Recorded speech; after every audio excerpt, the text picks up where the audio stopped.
Səlcuq hökmdarı Məhəmməd Tapar 1118-ci ildə vəfat etdikdən sonra onun yerinə oğlu 2-ci Mahmud keçdi. Gənc Mahmudun hakimiyyəti Xorasanda vali olan Əhməd Səncər tərəfindən tanınmadı.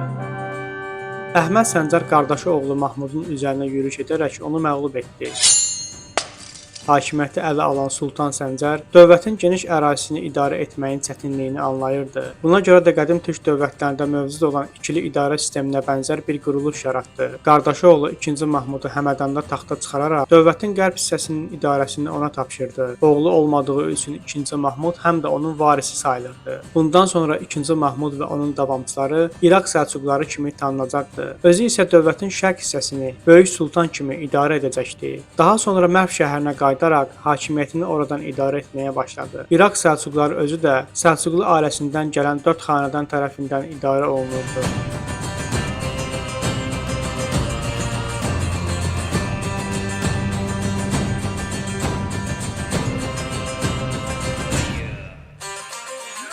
Bu xanədan dövlətlər nominal olaraq İraq Səlcuq sultanlığına tabe qurumlar olsa da, faktiki olaraq müstəqil siyasət yürüdürdülər. Çox keçmədən mərkəzi hakimiyyətin zəifləməsi nəticəsində İraq və Xorasan Səlcuqları da müstəqil dövlətlərə parçalandı.